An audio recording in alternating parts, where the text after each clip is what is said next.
सिंध जो सचो लोक दास्तान ससुई पुनू जो दास्तान उन ई दौर जो आहे जॾहिं सिंध जे मथां राजा दिलोराय हुकूमत कंदो हो, जंहिंजी गादी जो हंधु ब्राह्मण आबाद हो। राजा दिलोराय हिकु वॾो ज़ालिम हाकिम हो, जंहिंजा किस्सा तारीख़ में भरियल आहिनि। हिन खे केतिरा ई वज़ीर हुआ, मगर उन्हनि मंझां ख़ासि वज़ीर नऊं हूंदो हो, जंहिंखे धन दौलत तमामु घणी हुई, लेकिन औलाद जी दौलत खां महरूम हो। हिन खे उन जो घणो ई फ़िकिर हूंदो हो। हिन केतिरा ई हीला हलाया, लेकिन कादिर खे जेको करणो हूंदो उहो ई थींदो।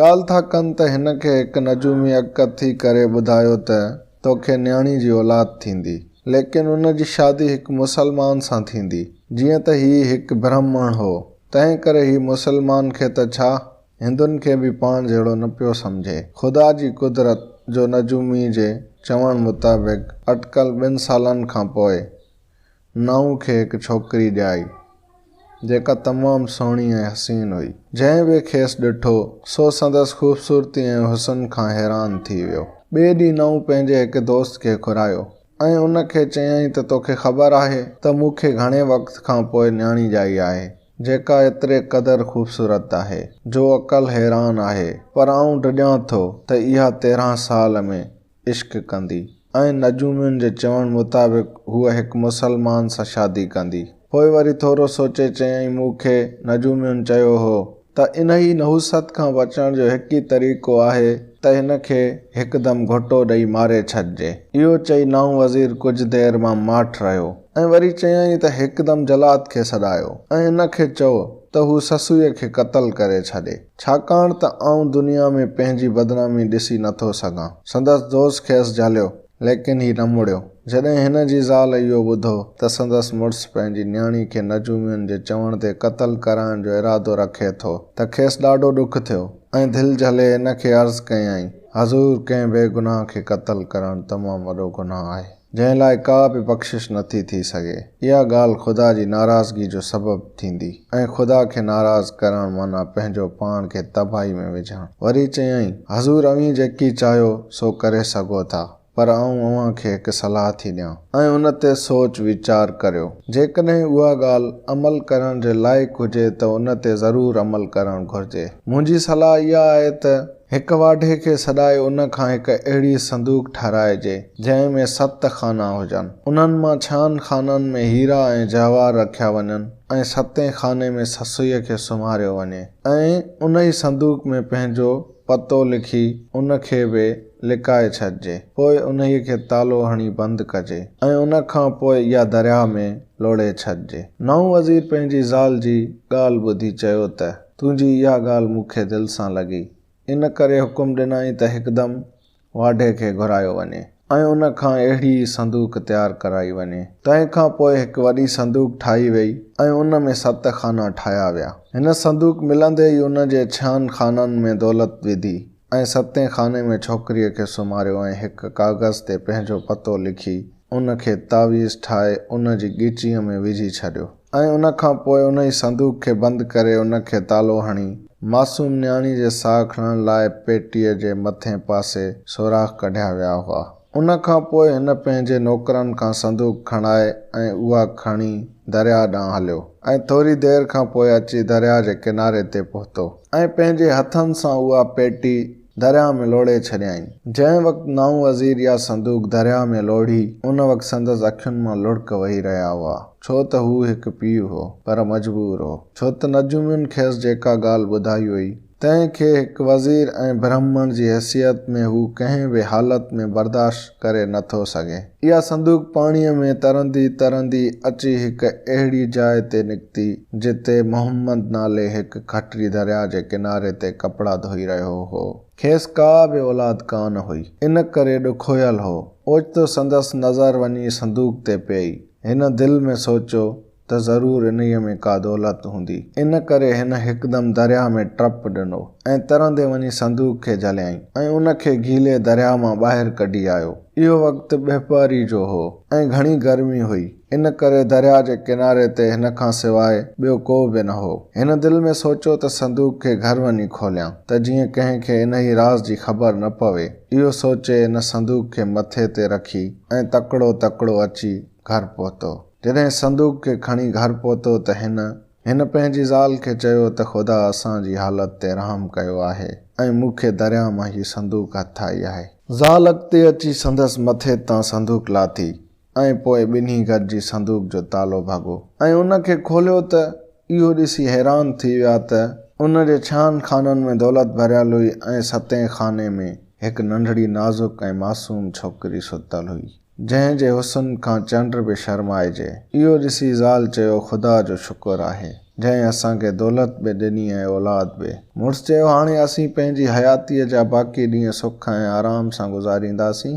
तंहिं खां पोइ हिननि ॿिन्ही इन जो नालो ससुई रखियो। उन खां पोइ ॿई ज़ाल मुड़ुसु ससुई खे प्यारु करणु लॻा ऐं अहिड़ी तरह ससुई हिकु धोबीअ जे घर में निपजणु लॻी। जॾहिं ससुई ॻाल्हाइण जहिड़ी थी त संदसि ॻाल्हियूं एतिरियूं वणंदड़ हूंदियूं हुयूं जो मोहम्मद खत्री ऐं संदसि ज़ाल ॿुधी ॾाढा ख़ुशि थींदा हुआ। जॾहिं समझदार थी त हिन हर इल्मु हासिल कयो ऐं क़ुरान शरीफ़ बि पढ़ी वरिताईं। मतिलबु त अहिड़ी तरह ससुई हिकु मुस्लमान खत्री जे घर पहुती ऐं वॾी थी। जॾहिं ससुई जवान थी त हिकु राति ख़्वाब में पंहिंजे महबूब खे ॾिठाईं जंहिं जे करे पिणसि महल मां कढी दरिया जे हवाले कयो वियो हो। हिन ख़्वाब में मकरान जे शहज़ादे खे ॾिठो जंहिं साणसि वाइदो कयो त हू साणसि मिलणु ऐं खेसि ॾिसणु ज़रूरु ईंदो। इन ई महिल ससुई जी अखि खुली पई।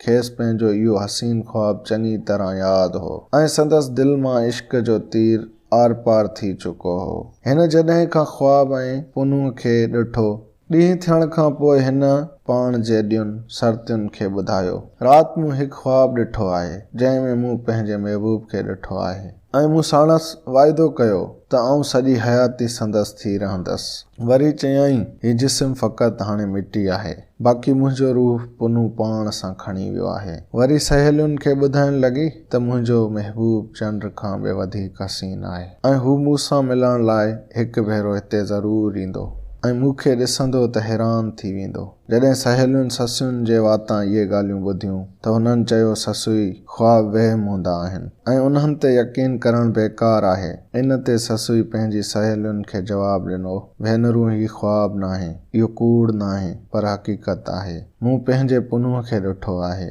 जेको हिकु न हिकु ॾींहुं मूं वटि ज़रूरु ईंदो ऐं आउं संदसि दीदार कंदसि। उन वक़्तु तव्हांखे ख़बर पवंदी त मुंहिंजो ख़्वाब सचो हो या कूड़ो। मतिलबु त ससुई जेका हाणे पूरी तरह औरत बणिजी चुकी हुई सा एतिरी त हसीन ऐं ख़ूबसूरत हुई जो संदसि हुस्न जी हाक परे परे ताईं पखेड़िजी वई। हालांकि हूअ हिकु वज़ीर जी घर में ॼाई हुई पर हालातनि खेसि हिकु खट्रीअ जे घर में आणे पहुचायो हो जिते हूअ जवान थी। संदसि हुस्न ऐं जवानी ॾिसी केतिरा ई माण्हू पंहिंजे पुटनि लाइ संग घुरण वास्ते मोहम्मद खत्री वटि विया ऐं हर हिकु जी इहा ख़्वाहिश हुई त ससुई संदन घर जो सिंगार बणिजे। किन माण्हुनि खे खत्री इहा बि सलाह ॾिनी त हाणे ससुई जवान थी वई आहे ऐं जवान धीअ घणो वक़्तु घर में विहारणु चङी ॻाल्हि कान्हे। इन करे जेतिरो जल्द थी सघे हू ससुईअ जी शादी करे छॾे। किन वरी चयुसि त अजायो देर मां कहिड़ो फ़ाइदो, पंहिंजी बिरादरीअ में को चङो ऐं लाइक़ु छोकिरो ॾिसी ससुईअ खे परणाए ॾे।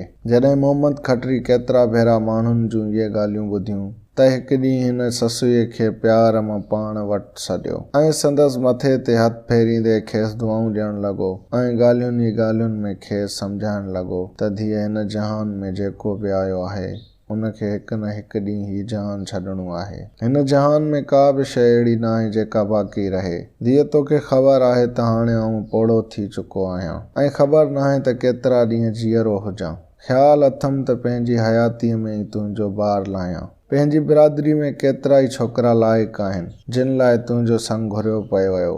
तुंहिंजो कहिड़ो ख़्यालु आहे? जॾहिं ससुई मोहम्मद खत्री खां अहिड़ियूं ॻाल्हियूं ॿुधियूं जंहिंखे पंहिंजो पीउ सम्झंदी हुई त हूअ ख़ामोश रही पर पीउ जे ज़ोर भरण ते ॿुधायईं त बाबा मूं कंहिं सां साथ ॾियण जो वाइदो कयो आहे, उन खां सवाइ ॿिए कंहिं सां शादी न कंदसि। जॾहिं मोहम्मद खटरी इहो ॿुधो त पुछियईं धीअ मूंखे कुझु ॿुधाए त उहो केरु आहे जंहिंसां तो वाइदो कयो आहे। उन ते ससुई खेसि जवाब वारी ॻाल्हि ॿुधाई जंहिं में हिन पुनूअ सां साथ ॾियण जो वाइदो कयो हो। खटरीअ चयो धीउ ख्वाब जी ॻाल्हियुनि ते यकीन करणु न खपे, इहो वहम हूंदो आहे ऐं इन जो हक़ीक़त सां को बि वास्तो नाहे। इहा ॻाल्हि खटरीअ जी ज़ाल बि ॿुधी रही हुई। तंहिं ससुईअ खे सम्झाईंदे चयो धीअ तुंहिंजी शादी करणु असांजो फ़र्ज़ु आहे। हूअं बि माउ पीउ जो फ़र्ज़ु आहे त हू जेतिरो जल्द थी सघे पंहिंजी औलाद जे फ़र्ज़ खे पूरो करे छॾीनि। वरी ससुई खे चवणु लॻी पीउ जो चवणु मञणु औलाद जो फ़र्ज़ु आहे। ॾिस तोखे तुंहिंजे पीउ केॾे नाज़ ऐं प्यार सां पालियो आहे,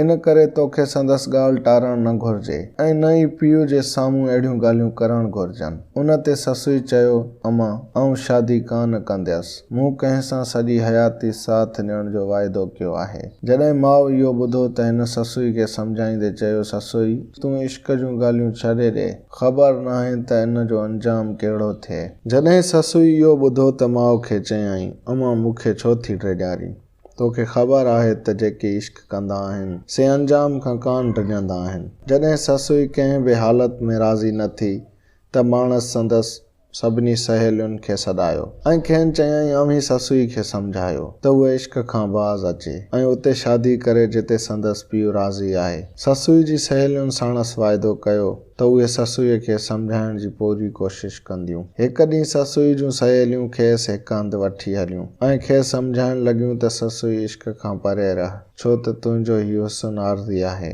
जेको हिकु ॾींहुं फना थियणो आहे, इन करे इन्हीअ ते ग़रूर न कर। इन ते ससुई चयो तव्हांखे कहिड़ी ख़बर त इश्क खां सवाइ ज़िंदगी हराम आहे, तव्हीं छा बि करियो मूंखे उन सां को फ़र्क़ु नथो पवे। उन दौर में केच मकरान जेको सिंध जी सरहद ते आहे, आरी ॼाम नाले हिकु बलोच सरदार रहंदो हो।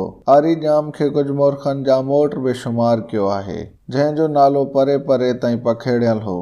आरी ॼाम खे 5 पुट हुआ। 5 पुट जो नालो पुनू हुअसि। आरी ॼाम जे पुटनि में पुनू हिकु ख़ूबसूरत ऐं हसीन हो। हेॾां ससुई जे हुस्न जी हाक काफ़िलनि जे अचवञ सबबु केच मकरान ताईं पहुची चुकी हुई। इहा तारीफ़ पुनूअ जे बि कन ते पई हुई। हिकु दफ़े छा थियो जो बंभोर जो हिकु सौदागर बाबीअ नाले सौदागरी कंदे केच मकरान में पहुतो। इहा ख़बर पुनूअ खे पई।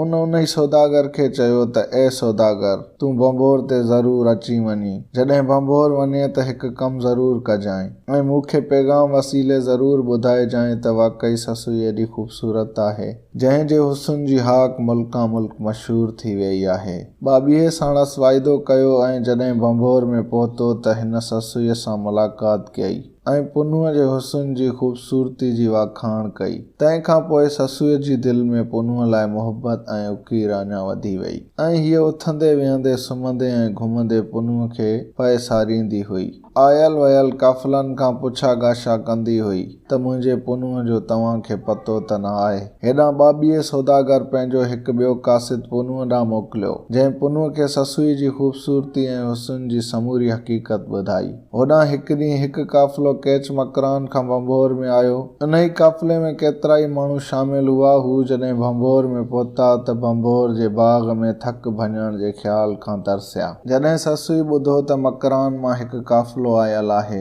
त हू पंहिंजे घरां निकिरी काफ़िले वारनि वटि पहुती, छो त खेसि ख़बर हुई त उहो काफ़िलो पुनूअ जे मुल्क खां आयो आहे। जॾहिं ससुई उते पहुती त हिन काफ़िले वारनि खां पुछियो त छा अव्हीं पुनूअ जे वतन खां आया आहियो। हिकु शख़्स चयुसि हा असीं उतां ई आया आहियूं। हू मकरान जो शहज़ादो आहे ऐं असीं सभु हुन जा नौकर आहियूं। ससुई जॾहिं इहो ॿुधो त उहे सभु पुनूअ जा नौकर आहिनि त हूअ डोड़ंदी घर ॾांहुं आई ऐं पंहिंजे माउ खे चयाईं त अमां पुनू जे शहर खां उन जा नौकर आया आहिनि, तूं उन्हनि जे खाधे पीते जो बंदोबस्तु कर। माउ खे ससुईअ सां तमामु घणी दिलि हूंदी हुई, इन करे हूअ पंहिंजे धीअ जो चयो टारे न सघी ऐं हिन हिकदमि काफ़िले वारनि लाइ खाधे पीते जो बंदोबस्तु कयो ऐं अहिड़ी तरह उन्हनि जी वॾी दावत कई वई। ससुई काफ़िले जे सरदार खे उहे सभु ॻाल्हियूं ॿुधायूं जेके हुन पंहिंजे खटरी पीउ खे ॿुधायूं हुयूं। हिन ॿुधायो त उहा खेसि हिकु संदूक में पयल मिली जंहिंमें संदसि हक़ीक़ी पीउ जो पतो बि लिखियलु हो, जेको तावीज़ जी शिकिल में संदसि ॻिचीअ में पियल हो। जंहिं मां ख़बर पई त हूअ वज़ीर जी धीअ आहे, जंहिं खेसि रुॻो इन करे दरिया में लोड़े छॾियो हो त हूअ जवान थी मुसलमान सां शादी कंदी, ऐं अहिड़ी तरह मोहम्मद खटरी खेसि इन करे निपायो जो खेसि को बि औलाद न हो। हिन ॿुधायुसि त मूं ख़्वाब में पुनूअ खे ॾिठो हो, जेको साथ निभाईंदो ऐं हू मूं लाइ जीअंदो ऐं मूं लाइ मरंदो। ऐं जॾहिं खां मूं पुनूअ खे ख़्वाब में ॾिठो आहे, उन वक़्त खां आऊं पाण खे संदसि अमानत सम्झां थी। उन खां पोइ हिन हिकु ख़त काफ़िले जे सरदार खे ॾिनो, चयाईं त हीउ ख़त पुनूअ खे ॾिजां। इन ई ख़त में ससुई लिखियो त तुंहिंजे इश्क मूंखे दुनिया खां बेज़ार करे छॾियो आहे, ऐं हर वक़्तु तुंहिंजी जुदाईअ में जली रही आहियां। माण्हू मूंखे मेणा ॾेई रहिया आहिनि। तुंहिंजे ई इश्क मूंखे वज़ीर जे घर मां कढी हिकु खटरीअ जे अङण आंदो आहे। जॾहिं खां मूं तोसां मोहबत कई आहे, उन वक़्त खां न राति जी ख़बर आहे न ॾींहं जी, ऐं हर घड़ी तोखे सारींदे ऐं यादि कंदे गुज़रे थी। इहो ख़त ॾेई ससुई काफ़िले जे सरदार अॻियां हथ ॿधी बीह रही ऐं खेसि चयाईं त तूं हीउ ख़त पुनूअ खे पहुचाइजां, ऐं सॼी हयाती तुंहिंजी थोराइती रहंदसि। उन खां पोइ काफ़िले जे सरदार काफ़िले समेत उतां रवानो थियो, ऐं कुझु वक़्त खां पोइ हू बंबोर खां निकिरी मकरान ॾांहुं रवाना थी विया। जॾहिं इहो काफ़िलो मकरान पहुतो त काफ़िले जे सरदार, जंहिंजो नालो बहलूल हो, तंहिं पुनूअ वटि वञी इहो ख़त खेसि ॾिनो ऐं सॼी ॻाल्हि सरबस्ती करे ॿुधायईंसि त ससुई तोखे ख़्वाब में ॾिठो आहे ऐं उन वक़्त खां तो लाइ वाझाए रही आहे। तुंहिंजी मोहबत में संदसि हालत हीणी आहे, जेकॾहिं तूं खेसि न मिलंदे त हूअ तो लाइ रोई रोई मरी वेंदी। इहा ॻाल्हि ॿुधाए हुन पुनूअ अॻियां ससुईअ जी ॾाढी साराह कई ऐं चयाईं त शहज़ादा, संदसि हुस्न जी कहिड़ी साराह करियां। संदसि सूंहं जी साराह करणु सिज खे आईनूं ॾेखारणु बराबरि आहे। यकीन कर शहज़ादा, जेकॾहिं तो खेसि न ॾिठो त कुझु बि न ॾिठो। तूं हिकु भेरो ज़रूरु ओॾां वञ ऐं वञी साणसि मुलाक़ात कर, जेका तुंहिंजे अचण जी आस रखियो वेठी आहे। उन खां पोइ हिन खेसि ससुईअ जो ख़त ॾिनो। जॾहिं हुन पंहिंजे महबूब जी मोहबत भरियो ख़त पढ़ियो त खेसि यादि आयो त हिन बि ख़्वाब में इन ई हसीन शहज़ादीअ जो दीदार कयो हो, पर खेसि ख़बर न हुई त इहा ससुई आहे। जॾहिं हिन ख़त पढ़ी पूरो कयो त खेसि पंहिंजे ख़्वाब जी ताबीर नज़र आई। संदसि अखियुनि मां ॻोढ़ा किरी पिया ऐं मथसि अहिड़ो असरु थियो जो बेहोश थी किरी पियो। जॾहिं होश में आयो त सौदागर जी ख़ुशामद कंदे चयाईं, बहलूल, आऊं पाण इन ई हसीन शहज़ादी जे इश्क में बेहाल आहियां। आऊं ज़रूरु ओॾां वेंदुसि ऐं वञी पंहिंजे महबूब खे ॾिसंदुसि, पर तोखे मूंसां गॾु हलणो पवंदो, छो त आऊं रस्ते खां वाक़िफ़ न आहियां। वचन कर त तूं मूं सां ज़रूरु हलंदे, छो त ससुई खां सवाइ मुंहिंजो अकेलो रहणु हाणे बेकार आहे। इहा ॻाल्हि ॿुधी बहलूल चयो त शहज़ादा, जेकॾहिं तोखे ससुई सां वाक़ई मोहबत आहे त तूं दरबार में वञी पंहिंजे पीउ खां ओॾां वञण जी इजाज़त वठि। तोखे हिमत खां कमु वठणु घुरिजे। जेकॾहिं तूं साबित क़दम रहें त ज़रूरु पहुची मक़सद खे माणींदे। हाणे शहज़ादे ते ससुई जी मोहबत पूरी तरह ग़ालिब अची चुकी हुई। हू ॼण चरियो थी चुको हो ऐं ससुई संदसि दिलि ऐं दिमाग़ ते पूरी तरह छांइजी चुकी हुई। हिन हर क़ीमत ते ससुई सां मुलाक़ात करणु थिए घुरी, पर उन मुलाक़ात करण लाइ खेसि पीउ खां इजाज़त वठणु ज़रूरी हुई। हिकु ॾींहुं पुनू जे दोस्तनि खेसि परेशान ॾिठो त खांसि पुछियाऊं, ए शहज़ादा, तुंहिंजो ही हाल छो थियो आहे? तुंहिंजो रंग ज़र्द थी वियो आहे, जिस्म सुकी रहियो आहे। नेठि इन जो कहिड़ो सबबु आहे? जेका ॻाल्हि हुजे असांखे सच सच ॿुधाए। थी सघे थो त असीं तुंहिंजी का मदद करियूं। पर शहज़ादे खेनि को बि जवाबु न ॾिनो। त वरी चयाऊंसि त शहज़ादा, असां तोखे कॾहिं बि अहिड़ो ॾुखोयल कोन ॾिठो आहे जहिड़ो कुझु वक़्त खां ॾिसी रहिया आहियूं। ॿुधाए त कहिड़ी ॻाल्हि आहे? तोखे कहिड़ो ॾुख आहे जंहिं जे करे तुंहिंजी अहिड़ी हालत थी वई आहे? जॾहिं दोस्तनि घणो ज़ोर भरियो त पुनू खेनि ॿुधायो त मूंखे ससुई सां मोहबत आहे, जंहिं खां सवाइ हिकु ॾींहुं बि गुज़ारणु ॾुखियो थी वियो आहे। जेकॾहिं मूंखे ससुई न मिली त आऊं जीअरो रही न सघंदुसि। हूअ बि मूंसां मोहबत करे थी ऐं मूं लाइ हंजूं हारे रही आहे। जेकॾहिं साणसि मिलणु आऊं न वयुसि त हूअ रोई रोई मरी वेंदी ऐं आऊं बि जीअरो न रही सघंदुसि। असीं अज़ल खां हिक ॿिए लाइ आहियूं। मतिलब त पुनू पंहिंजे दोस्तनि खे दिलि जी समूरी हक़ीक़त ॿुधाई। हिननि संदसि हिमत वधाई ऐं चयो त शहज़ादा पोइ तोखे पंहिंजे वालिद खां ज़रूरु मोकिलाइणु खपे। उन खां पोइ पुनू पंहिंजी दिलि में पको पाह कयो त हू ससुई सां ज़रूरु मुलाक़ात करणु वेंदो ऐं जेके बि हालतूं थियूं तिन खे मुंहुं ॾींदो। उन्हनि ॾींहंनि में इतफ़ाक़ सां कैच मकरान में ॾोकार अची मुंहुं कढियो, जंहिं करे बंबोर मां अनाज ख़रीद करण लाइ हिकु सिफ़ारत मोकिलण जो फ़ैसिलो कयो वियो ऐं काफ़िले जे सरदार कैच मकरान जे राजा आरी ॼाम जे पुट पुनूअ खे पाण सां गॾु वठी वञण जो सोचियो त जीअं शहज़ादे जे करे अनाज जे अघ में रियायत मिली सघे। हिन पुनूअ सां इहा ॻाल्हि कई त हिकदमि राज़ी थी वियो ऐं हिन पंहिंजे पीउ खां काफ़िले सां गॾु बंबोर वञण जी इजाज़त घुरी। जॾहिं पीउ खां इजाज़त घुरियईं त हिन चयो त तूं मुंहिंजे अखियुनि जो नूर आहीं ऐं तोखे कॾहिं बि हिकु पल बि पाण खां धार न कयो अथमि। जेकॾहिं ख़ुदा न करे तोखे कुझु थियो त आउं छा कंदुसि। जॾहिं पुनू ॾिठो त संदसि पीउ थोरो रज़ामंद थियो आहे त हथ ॿधी अर्ज़ु कयईं त बाबा हुज़ूर मूंखे वञण जी इजाज़त ॾियो, आउं जल्द मोटी ईंदुसि। जॾहिं आरी ॼाम महसूसु कयो त हाणे पुनूअ खे इजाज़त ॾियण खां सवाइ का वाट कान्हे त हिन चयो, चङो जेकॾहिं तोखे मूंखे जुदाई ॾियणी ई आहे ऐं हरू भरू बंबोर वञणो आहे त आउं तोखे इजाज़त ॾियां थो, पर यादि रख त उते वञी मूंखे विसारजांइ न ऐं जल्द वापसि मोटण जी कजांइ। अहिड़ी तरह पुनू पीउ खां मोकिलाए सफ़र जी तयारी कई ऐं नेठि काफ़िले सां गॾु अची बंबोर में पहुतो। होॾां ससुई संदसि इंतज़ार में बेक़रार हुई। हिन जूं अखियूं पुनूअ जो इंतज़ारु करे रहियूं हुयूं। संदसि रातियुनि जूं निंडूं हराम थी चुकियूं हुयूं ऐं ॾींहं जो बि आराम न हुअसि। हूअ अक्सर इहो सोचींदी रहंदी हुई त अलाए जे बहलूल सौदागर संदसि पैगाम पुनूअ खे पहुचायो या न। हिकु ॾींहुं संदसि सहेलियुनि वरी ससुईअ खे चयो त तूं अजायो पंहिंजी ज़िंदगी पई तबाह करीं। हिन त तुंहिंजे नियापे पहुचण खां पोइ बि तुंहिंजी का सार न लधी ऐं न वरी को ख़त लिखियो आहे। ससुई जॾहिं पंहिंजी सहेलियुनि जा उहे ताना ॿुधा त उन्हनि खे चयईं, अव्हीं अजायो छो थियूं मूंखे मेहणा ॾियो। मूंखे पक आहे त पुनू हिकु ॾींहुं पाण ई अची मूंसां मिलंदो। हुन मूंसां मिलण जो वाइदो कयो आहे। हू मूंखे हरगिज़ धोखो न ॾींदो। जहिड़ी तरह आउं हुन लाइ बेचैन आहियां, हू बि हुते बेआराम हूंदो। जॾहिं सहेलियुनि इहो महसूसु कयो त ससुई तां इश्क जी आफ़त लहणी नाहे त हुननि चयो, ससुई तूं त पुनूअ जी पचर ई नथी छॾें। हू मकरान जो शहज़ादो आहे। हुन वटि तो जहिड़ियूं केतिरियूं ई बानियूं हूंदियूं। पोइ हू उन्हनि खे छॾे हिते तो वटि कीअं ईंदो। ससुई बेज़ार थी चयो, अव्हीं अजायो मूंखे परेशान छो थियूं करियो। मुंहिंजी दिलि थी चवे त हू मकरान मां हेॾां अची रहियो आहे ऐं जल्द अची मूंसां मिलंदो। पोइ तव्हीं पंहिंजी अखियुनि सां ॾिसिजो त मूं सच थिए चयो या न। जॾहिं सहेलियूं पाण में इहे ॻाल्हियूं करे रवानियूं थियूं त शाम जो ससुई जी हिकु सहेली अची खेसि इतला ॾिनो त पुनू आयो आहे ऐं हू लखी बाग़ में इंतज़ारु पियो करे। सहेली जे वातां इहो ॿुधी ससुई खेसि चयो, ॾिस मूं तोखे चयो हो न त पुनू ज़रूरु ईंदो। ईअं चई तिखी विखी हलंदी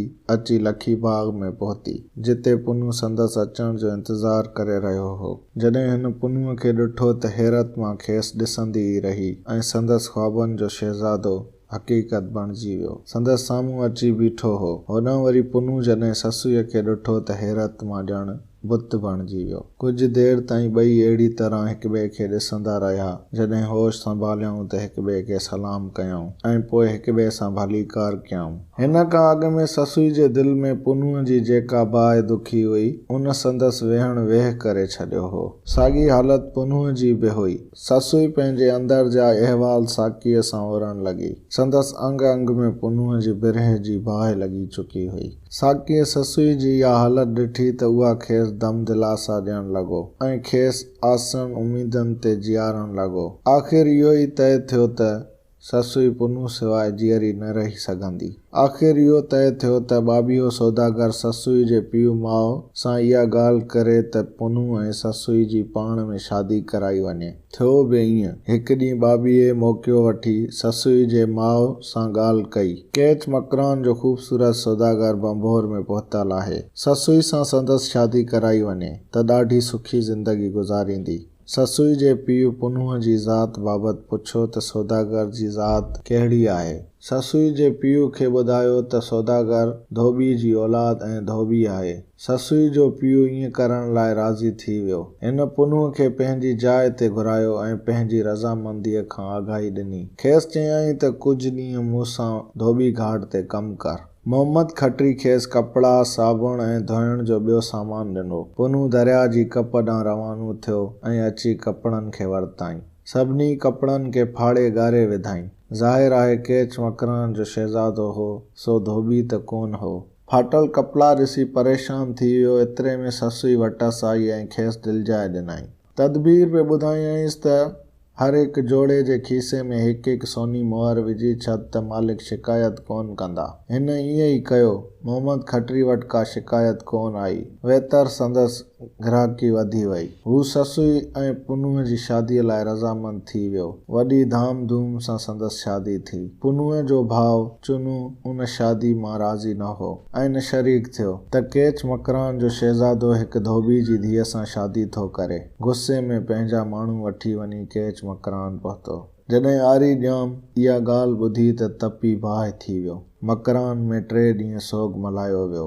नेठि आरी ॼाम पंहिंजे पुटनि चुनू, होतू, नोतू खे हुकुम ॾिनो त उठनि ते सवार थी वञी पुनूअ खे केच मकरान मोटाए अचो। हू माण्हू साण करे मंज़िलूं तइ कंदा अची बंभोर पहुता। ससुई ऐं पुनू उन्हनि खे ॾिसी ॾाढो ख़ुशि थिया, छो त पुनू जे भाइरनि ऐं ससुई जे ॾेरनि खेनि कूड़ हणी ॿुधायो हो त उन्हनि जी शादी जा केच मकरान में जशन मल्हाया पिया वञनि ऐं आरी ॼाम ॾाढो ख़ुशि थियो आहे। हिकु राति हिननि टिनी भाइरनि गॾिजी पुनू ऐं ससुईअ खे सख़्तु नशेदार शइ पीआरी, जंहिं करे हू ॿई बेहोश थी विया। आधी राति जो हिननि पुनूअ खे ससुईअ खां अलॻि करे खणी उठ ते सुम्हारे ऐं पंहिंजी तेज़ रफ़्तार उठनि जे काफ़िले खे केच मकरान जो रस्तो वठायो। धूड़ उॾारींदा ऐं झबल झाॻींदा उठ ते भंभोर खां घणो परे थी विया। ॿिए ॾींहुं देर सां जॾहिं ससुई निंड मां सुजाॻ थी ऐं पाण खे हेकलो सुतल ॾिठाई ऐं पोइ उन वक़्तु हिकु तमामु वॾी दांह कयईं त सॼो ओड़ो पाड़ो अची गॾु थियो। हिन दीवानगी जे आलम में खेनि असल माजरा ॿुधाया ऐं चयाईं त हूअ पुनू पुठियां डोड़ींदी ऐं लुक लताड़ींदी वेंदी। साकी समेत ॿियनि सहेलियुनि ऐं सभिनी ओड़े पाड़े वारनि खेसि ईअं करण खां रोकियो, पर हूअ कोन मुड़ी ऐं पुनूअ जे उठनि जा पेरा खणंदी, जबल झाॻींदी, औरत ज़ात, अणॾिठल मंज़िल, जबलनि जो पंधु ऐं अकेली नारी। जॾहिं राति पई त पोइ हूअ थकिजी बेहाल थी किरी पई। भरिसां हिकु बकरार जी झूपड़ी हुई। बकरार खां पुछाईं त अदा तव्हां हितां को काफ़िलो वेंदे कोन ॾिठो? बकरार जो अहिड़ी हसीन औरत ॾिठी त हू संदसि ताब सही न सघियो। खेसि ज़बरदस्ती झूपड़ीअ में वठी आयो। ससुई पुनूअ खे मदद लाइ पुकारियो। आख़िर बेहोश थी पई। रब खे ॿाॾायईं, ए मालिक महिरबान, मूंखे ज़मीन अंदरि जाइ ॾे, आउं पुनू जी अमानत आहियां। हिन कमीने जी बदनियती खां बचाए। मुंहिंजा रब साईं। चयो वञे थो त धणी संदसि दांह क़बूल कई ऐं ज़मीन फाटी पई ऐं वरी बंदि थी वई। बाक़ी ससुई जी पोतीअ जो पलउ ॿाहिरि रहिजी वियो। ॿिए पासे जॾहिं पुनू नशे मां सुजाॻ थियो ऐं पाण खे उठ जी पुठीअ ते जकड़ियल ॾिठाई त भाइरनि खां उन जो सबबु पुछियाईं। नंढे भाउ ॿुधायुसि त बाबे जे हुकुम मुताबिक़ तोखे केच मकरान वठी था हलूं। इहो ॿुधी पुनू उठ तां हेठि लथो।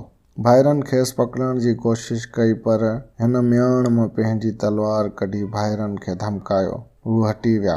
हिन पोइते भंभोर तरफ़ मुंहुं कयो ऐं ससुई ससुई कंदो भॼंदो रहियो। हू उठनि जे पेरनि जे सहारे ते पोइते मोटी रहियो हो। नेठि उते पहुतो जिते ससुईअ खे धरती पनाह ॾिनी हुई। उते बकरार मौजूदु हो, जेको हाणे ख़ौफ़ खां को जाजो थी चुको हो। पुनूअ खे पक हुई त ससुई जे बि साॻी हालत हूंदी। हुन बकरार खां पुछियो त तो का सुहिणी औरत हितां गुज़रंदे ॾिठी? बकरार खेसि ॿुधायो त कुझु वक़्तु अॻु हिकु ख़ूबसूरत औरत हिते आई हुई, पर उन खे ज़मीन गिड़काए वई। हिन ससुई जी पोती तरफ़ इशारो कयुसि। पुनू ससुई जी पोती सुञाती ऐं दुआ घुरियईं त मालिक महिरबान, ज़मीन खे चीर ऐं मूंखे बि उन में जाइ ॾे। पुनूअ जो अर्ज़ु अघाणो ज़मीन ॿीहर चीरजी पई, जंहिं में पुनू बि दॿिजी वियो ऐं ईअं ॿई आशिक़ जीअरे खणी न पर मरण खां पोइ क़यामत ताईं पाण में हिकु थी विया।